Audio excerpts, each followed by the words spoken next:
என்ன பண்ணியிருக்கோம் அதுக்கு தகுந்த மாதிரி தான் நம்ம சம்பளமும் இருக்கும். ஸோ அந்த ஒரு விஷயம் கிளியர் பண்ணணும்னு நினச்சேன். லாஸ்ட் வீக் அவங்க எல்லோரையும் மீட் பண்ணி பேசிட்டேன். ஸோ என்னோடய அடுத்த படம் கைதி 2 தான் இருக்கும். அது ஏன் நான் ரொம்ப சால்ட்டாக சொல்கிறேன்னா, அந்த எல்சியூ இல்லை, எல்சியூ க்ளோஸ் ஆகிடுச்சு அதெல்லாம் போட்டிருந்தாங்க. அது வந்து ஜி ஸ்குவாட் இல்லை. ஜி ஸ்குவாட் க்ளோஸ் பண்ணுறேன்னா நான் க்ளோஸ் பண்ணிடலாம். எல்சியூன்றது வந்து ஃபர்ஸ்ட் ஆஃப் ஆல் அந்த பேரே நான் வைக்கல. அது வந்து ஃபேன்ஸாக அவங்க தெரியல எல்சியூன்னு ஒரு நாள் சொன்னது, நான் அதை ஃபாலோ பண்ணிருக்கேன். ஸோ அதை டக்குன்னு நான் ஒருத்த மட்டும் முடிவு பண்ணி இல்லை எல்சியூவில் படம் வராது அப்படிலாம் சொல்ல முடியாது. கைதி 2 ஆகட்டும், விக்ரம் 2 ஆகட்டும், ரோலக்ஸ் இண்டிவிஜுவல் ஃபிலிம் ஆகட்டும், இதெல்லாம் என்னோடய கமிட்மெண்ட்ஸ். ஸோ இதை நான் பண்ணாமல் போக முடியாது. இது எல்லாமே என்னோடய கமிட்மெண்ட்ஸ். ஸோ அதனால் எல்சியூ மூடப்படல, திருப்பி ஓப்பன் ஆகும். இந்த அல்லு அர்ஜுன் சார் படம் முடிச்சோன்னே அது இப்போ தான் ஆக்சுவலி ப்ராப்பராக ஓப்பன் ஆகும்னு நினைக்கிறேன். அண்ட் அதுக்குள்ளே ப்ரொடக்ஷனில் பென்ஸ் இருக்குது, அதுவும் எல்சியூக்குள்ளே தான் வருது. ஸோ ஏதோ ஒரு பாயிண்டில் எல்சியூ சம்மந்தமான படங்கள் வந்துகிட்டே இருக்கும். அண்ட் இதுதான் மொத்த clarity. And Aamir Khan sir படத்தை பற்றியும் சொன்னாங்க. ஆமீர் கான் சாரும் நானும் ஒரு படம் பண்ணுறதா இருந்து இப்போவும் பேசிட்டு தான் இருக்கோம். இத்தனை கமிட்மெண்ட்ஸ் எனக்கு இருக்குது, அவருக்கும் நிறைய கமிட்மெண்ட்ஸ் இருக்குது. ஸோ அது எப்போன்னு தெரில, பட் ஸ்டில் அது பேசிகிட்டு இருக்கோம்.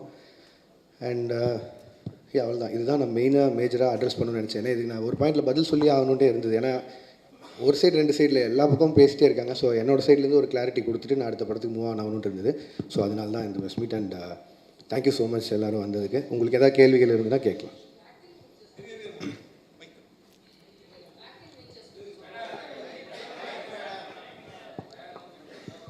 வாழ்த்துக்கள். First thanks ma'am. Acting ventures பற்றி பேசவே இல்லையே. அதான் மேம் இப்போ தான் ஆரம்பிச்சிருக்கு, ஒரு 2 ஸ்கெடியூல் முடிஞ்சிருக்கு. அது அருண் பேசினா நல்லாயிருக்கும்னு நினைக்கிறேன். அதனால் நான் பேசணும்னு நினைக்கிறேன். இன்னொரு 25 டேஸ் பேலன்ஸ் இருக்குது. அந்த படம் ஷூட் முடிச்சுட்டு நான் அடுத்து அல்லு அர்ஜுன் சார் படத்துக்கு மூவ் ஆகிடும். லோகேஷ் சார், உங்களுக்கு நடிக்கிறது ஈஸியாக இருக்கா, டைரக்ஷன் பண்ணுறது ஈஸியாக இருக்கா? எல்சியூவில் தனுஷ் சிம்புலாம் சேர்த்துக்கு வாய்ப்பு இருக்கா சொல்லுங்கள். ஏன்னா இவ்வளோ கேள்வி நடிக்கிறது அவ்வளோ ஈஸியாக இல்லைங்க, கஷ்டமாக தான் இருக்குது. எனக்கு தெரிஞ்சு அதான் நான் புதுசாக ஏதாவது கற்றுக்கணும், சும்மா இருக்க டைமை இப்படி ஏதாவது செலவு பண்ணணும்னு சொல்லி பார்த்தது தான். அண்ட் அருணுக்கு எனக்கு கம்ஃபர்ட் இருந்தது, ஃப்ரெண்டு வேறு. ஸோ அதனால் ஈஸியாக அந்த படம் பண்ணிட முடியும்னு நினச்சேன். பட் ஆனால் அவ்வளோ ஈஸி இல்லை, கஷ்டம் தாங்க அது. திருப்பி அது கன்டினியூ பண்ணுவோம்னா இல்லையா தெரியல. இப்போ சொன்னேன்ல இவ்வளோ லைனப் இருக்குது, ஸோ அதெல்லாம் பண்ணணும். ஸோ தெரிலங்க. Lokesh, hello. Yes sir. So initial டேஸில் like lot of positive reviews வந்தது. லைக் நிறைய உங்களுக்கு நீங்கள் தான் மோஸ்ட் செலிபிரிட்டி டேரக்டர் அப்படிங்கிற மாதிரிலாம் நிறையா போயிட்டு இருந்தது. ரீசெண்டாக நெகட்டிவ்ஸும் இருக்குது, லைக் ஹேட்ரடும் இருக்குது. So handling both these things, different spectrum, like அதை எப்படி பார்க்குறீங்க? Like how you handle those? இல்லைங்க, நான் அதான் முன்னாடி இருந்தே நான் சொல்கிறது ஒன்று தான். நான் அதை எதுவும் பர்சனலாக எடுத்துக்க மாட்டேன். ஏன்னா அது என்னோடய வேலை. இப்போ வந்து என்னோடய ஃபஸ்ட்டு படம் இல்லை கூலி, என்னோடய ஃபஸ்ட்டு படம் மாநகரம். கிட்டத்தட்ட 9 வருஷமாக எவ்வளோ பாராட்டுகள் வாங்கியிருப்பேன்னு எனக்கு தெரியும். அவ்வளோவே பாராட்டிட்டு இருக்காங்க. டக்குன்னு விமர்சனம் வரும்போது அதை மட்டும் நான் ஒத்துக்க மாட்டேன்னு சொல்கிறது நியாயம் இல்லை. அண்ட் படங்கிறது மக்களுக்காக, அது அவங்களுக்கு காட்டும்போது விமர்சனம் வரும்போதும் அதை ஏற்று தான் ஆகணும். ஸோ அதனால் அதை நான் ஸ்பிட் பண்ணி பார்க்கல. அண்ட் ரெண்டாவது அதை நான் பர்சனலாக எடுத்துக்கல, அது ப்ரொஃபஷனாக மட்டும் வச்சுக்கலான் இருக்கேன். ஸோ அதனால் success and average and going back அது உண்மை தானே, எல்லாருக்குமே நடக்கிறது தானே. ஸோ அதனால் நான் பெருசாக எடுத்துக்கல. Thank you. Hello, hi sir. Bhuvanesh from the Hindu. You have a very loyal and passionate fan base, sir. அவங்க உங்களுக்கு கிரிட்டிசைஸ் பண்ணுறப்போ கூட it comes from a place of emotional investment that they have had over the years. இவ்வளோ படங்கள் பண்ணதுக்கப்புறம் how do you now define the relationship that you have with your audience? இல்லைங்க, அவங்க ஜென்யூனாக பேசுகிறதுல it is not just criticism, but அதில் ஏதோ ஒரு அக்கறை இருக்குதுன்னு நான் பார்க்குறேன். இப்போ நான் எக்ஸாம்பிளாக தான் சொல்கிறேன். ஒரு 10 ஃப்ரெண்ட்ஸ் இருக்காங்கன்னு வைங்களேன், அதில் எல்லாமே சரின்னு சொல்லிட்டு யாரோ ஒருத்தர் மட்டும் இல்லைடா நீ செய்கிற தப்புன்னா அவன் உண்மையிலேயே ஃப்ரெண்டுன்னு நினைக்கிறேன். அந்த லாயல் பேஸ் ஆஃப் ஃபேன்ஸாக இருக்காங்க நான் நினைக்கிறேன். ஸோ அதனால் I'm very happy about them. Sir Akshay from the new Indian express. நீங்கள் ஒரு ஃபியூ இயர்ஸ்க்கு முன்னாடி வந்து சொல்லியிருந்தீங்க இந்த மாதிரி எனக்கு ப்ராஜெக்ட்ஸுக்கு நடுவில் வந்து கொஞ்சம் ஸ்பேசிங் பண்ணணும் so that I can write அப்படின்ற மாதிரி சொல்லிட்டு இப்போ நீங்கள் அடிஷ்னலாக வந்து ஆக்டிங்கும் பண்ணுறீங்க. So doesn't that defeat the purpose? இல்லைங்க, அப்படி பார்த்தா I can take lot of breaks. But பிரச்சனை என்னென்னா, இப்போ சொன்ன இந்த கமிட்மெண்ட்ஸ் எல்லாம் இருக்குல்ல, இது எல்லாமே ஒரு டைம் லைனில் இப்படி போகும்னு நினச்சி பண்ணுறோம். அது நடக்காமல் போகும்போது நம்மளுக்காக வெயிட் பண்ணுற ஹீரோஸ் இருக்காங்க, நமக்காக வெயிட் பண்ணுற ப்ரொடியூசர்ஸ் ஆகிடுறாங்க. ஸோ அதில் நிறைய அவங்களோட ஃபண்ட்ஸ் இன்வால்வ் ஆகுது. ஸோ என்னோடய பிரேக்ஸ் வந்து அதில் அப்படி ஆகாது. அண்ட் இது நான் மெயினாக பண்ணணும்னு நினச்சது காரணம் என்னென்னா, ஆஃப்டர் கூலி ஐ நோ ஐ டேக் ஒரு 7-8 months பிரேக்குன்னு சொல்லி. ஸோ அந்த கேப்பில் ஒன்று பண்ணலான்னு யோசிக்கும் போது தான். அண்ட் அருண் எக்ஸ்பிளைன் பண்ணும்போதும் இந்த ஃபிலிமுக்கு ஒரு 60 days போதும் அப்படிங்கிற மாதிரி இருந்தது.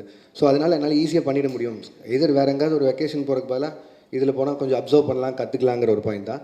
பட் ஏன் இப்போ நம்ம ஏற்கனவே எழுதி வச்சிருந்த கதைனா அவ்வளோ ஒர்க் பண்ண தேவையில்லை. ஐ மீன் மற்ற இப்போதைக்கு அதை எவ்வளோ தூரம் கான்டெம்பரரி அடாப்ட் பண்ண முடியுமோ அதுக்கு மட்டும் பண்ணிட்டு போயிடலாம். புதுசாக போய் ஃப்ரெஷ்ஷாக ஒரு கதை எழுதணுன்னா பிரச்சனை தான். ஸோ இந்த வயசில் ஓடி பார்த்தலாங்க தான். Lokesh sir, Yes, ma'am. yeah, Abhirami from Dinamalar. Hi, ma'am. First of all, thanks and appreciation for this clarification. ஏன்னா இந்த clarification இல்லாமல் நிறைய உங்களை பற்றி போயிட்டே இருந்தது. Welcome ma'am. Thank you so much for that. இப்போ நீங்கள் ஆக்டிங்கில் மறுபடியும் இது டிரெக்ஷன்லேருந்து ஆக்டிங்க்கு வந்திருக்கீங்க. To you have any idea to extend this acting? ஏன்னா இப்போ 2 ஸ்கெடியூல் முடிச்சிருக்கேன்னு சொல்லியிருக்கீங்க. ஸோ திரும்ப ஆக்ஷன் பண்ணலாமா, நடிக்கலாமா, இல்லை நீங்கள் டைரக்ஷனுக்கே திரும்பி போயிடலாம் அப்படின்னு முடிவு? இல்லை மேம், திரும்பி போகிறக்கான விஷயமே இல்லை. இடையில ஸ்கூலில் லீவ் விட்ட மாதிரி தான். அந்த கேப்பில் ஓடி போய் நடிச்சுட்டு வந்துட்டேன். பட் ஆனால் என் ப்ரொஃபஷன் டைரக்ஷன் தான் மேம். நான் அதில் தான் இருக்க போகிறேன். இதே மாதிரி திருப்பி ஒரு 6 மாதம் படங்களுக்கு நடுவில் கேப் வந்து ஒரு சின்னதாக யாராவது ஒரு கதை எடுத்தால் நடிக்கலாமா இருக்கும். பட் இப்போதைக்கு அந்த எண்ணெல்லாம் இல்லைங்க. அருண் படம் முடிச்சுட்டு டைரக்ஷன் போவோம். Okay, best wishes. Thank you ma'am. Sir Allu Arjun படம் இரும்பு கை மாயாவி. Yes sir.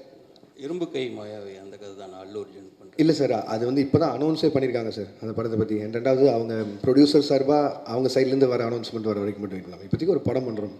Sir Lokesh sir இங்கே. Yes sir. சார் அதாவது கூலி படம் ரிலீஸ்க்கு முன்னால் நீங்கள் சில இன்டர்வியூஸ்லாம் கொடுத்தீங்க. அதை வந்து ஆடியன்ஸ் பாயிண்ட் ஆஃப் வியூவில் வந்து அது ஒரு எக்ஸாஜரேஷன்னு நினச்சிட்டு அதை பற்றி சோஷியல் மீடியாவில் வந்து உங்களை பற்றி நெகட்டிவிட்டியோடு பேச ஆரம்பிச்சாங்களான்ற மாதிரி தான் தோணுது. அது உண்மையிலே என்ன தான் நடந்துச்சு சார்? நீங்கள் சொன்னது என்ன, செஞ்சது என்ன, மக்கள் மத்தியில் எப்படி போய் சேர்ந்துச்சு சார்? இப்போ நான் சொன்னாலும் திருப்பி அதான் நடக்க போகுது சார். நான் வந்து ஒரு படத்தோட கலெக்ஷனை பேஸ் பண்ணி ஒரு படம் பண்ண முடியாதுங்கிறது அது என்னோட ஐடியாலஜி. சினிமாவை நான் 1000 கோடி சம்பாரிச்சு காட்டுறேன்னு ஒரு படம் எழுதவே முடியாது. நான் அதான் முன்னாடியும் சொல்கிறேன். பட் ஆனால் என்னென்னா நம்ம டெக்னீஷியன்ஸும் நம்ம கூட இருக்கவங்க யார் எவ்வளோ சொன்னாலும் அவங்க அந்த படத்து மேலே இருக்க எக்ஸைட்மெண்ட், ரஜினி சார் மேலே இருந்த எக்ஸைட்மெண்ட், அவ்வளோ ஸ்டார்ஸை பார்த்த எக்ஸைட்மெண்ட்டில் இந்த 1000 கோடிங்கிற பிரச்சனையை ஆரம்பிச்சிடுவாங்க ஸ்டார்டிங்லேருந்து. இப்போ அதனால் 500 கோடிக்கு சம்பாரிச்ச படம் கூட இப்போ வந்து நான் பதில் சொல்கிறேன் அங்கே ஆயிடுச்சு. கிரிட்டிசிசம் அதெல்லாம் வெட்டலாம். பட் ஆனால் கொடுத்த இன்டர்வியூஸுமே சரி, நான் இதை ரொம்ப ஸ்ட்ரெஸ் பண்ணியே சொல்லிட்டு இருந்தேன். இந்த மாதிரி 1000 கோடிங்கிறத ப்ரெஷரைஸ் பண்ண வேணாம், அப்படி ஒரு படமாக எக்ஸ்பெக்ட் பண்ணாதீங்க. ஒரு commercial film Rajini sir enjoy பண்ணுற மாதிரி ஒரு படம் இருக்கும் தான் நான் முன்னாடி இருந்து எல்லா இன்டர்வியூலையும் சொன்னேன். பட் எனக்குமே வந்து ஏதோ ஒரு பாயிண்டில் ஒரு டிரான்ஸ்பரன்சி, ஒரு அளவை மெயின்டைன் பண்ணுங்கிறது நான் இந்த படத்துலேருந்து என்னோடய லேர்னிங்காக இருக்க போகுது. ஏன்னா எவ்வளோ பேசினா போதும். ஏன்னா நான் ரொம்ப கனெக்ட் ஆகி நிறையா ஃப்ரெண்ட்ஸோடு உட்காந்து பேசுகிற மாதிரி பேசிடுறேன். அது வந்து ரொம்ப எக்ஸாஜரேட் ஆன மாதிரி ஆகிடுது. ஸோ படம் ரிலீஸ்க்கு அப்புறம் அதுவே எனக்கு பேக் ஃபயர் ஆகிற மாதிரி ஆகிடுது. ஸோ நான் இதுக்கு மேலே வரும்போது கொஞ்சம் டிரான்ஸ்பரன்சி மெயின்டைன் பண்ணிக்கணும்னு நினைக்கிறேன். சார் இதோட கண்டினியூஷனாக நான் கேட்குறேன். It is not only because of you. நீங்கள் ஒருத்தர் கோர்ஸ் இருந்து நிறைய செலிபிரிட்டிஸ்க்கு வந்து இந்த ஐடி விங் ஆட்டம் வச்சுருக்காங்க sir. They have a social media team ஆட்டம். அந்த டீமை அட்மினிஸ்ட்ரேட் பண்ணுறவங்க வந்து அவங்க போடக்கூடிய சில ட்வீட்ஸோ இல்லை சோஷியல் மீடியாவில் போடக்கூடிய பதிவோ இட் பிகம்ஸ் அ பேக் ஃபயர்ன்ற மாதிரி ஆகிடுது. ஏன்னா உங்களை பற்றி நீங்கள் சொல்லாதே எக்ஸாஜரேட் பண்ண மாதிரி ஒரு படம் வந்து உங்களன்னு சொல்லலை, இன் ஜென்ரல் நான் ஆஸ்கிங். ஒரு படம் ரிலீஸ்க்கு முன்னாடி இது வந்து 500 கோடி கலெக்ஷன் ஆகும், 1000 கோடி கலெக்ஷன் ஆகும்னு அந்த ஐடி விங் போடுறதுனால கடைசியில் அது வந்து 200 கோடி தான் ஆச்சா. அது அப்படியே ட்ராபேக் ஆகிடுது. அதை எப்படி சார்? அது நான் எப்படி சார் சொல்ல முடியும்? இது வந்து அது ஃபேன்ஸே நீங்கள் தடுக்க முடியாது. அண்ட் சோஷியல் மீடியா இன்றைக்கி உங்களுக்கு எவ்வளோ தூரம் தடுக்க முடியாத ஒரு சக்தி ஆயிடுச்சு. அதில் நீங்கள் ரிவ்யூஸோ எதுவுமே எல்லாமே அவங்கவுங்களோட எண்ணம். அவங்க காசு கொடுக்குறாங்க, படம் பார்க்குறாங்க, என்ன அதை பற்றி போடுறாங்க. அவங்களுக்கு இருக்கிற ஒரு படத்து மேலே இருக்க எக்ஸைட்மெண்ட்டை வச்சு போகிறாங்க. அவங்களுக்கு அந்த எக்ஸைட்மெண்ட் குறைஞ்சிருச்சுன்னா எங்களுக்கு இங்கே வேலையே இல்லை. ஸோ அதனால் அவங்க எக்ஸைட்டடாக இருக்கிறத நம்ம தப்புன்னு சொல்ல முடியாது.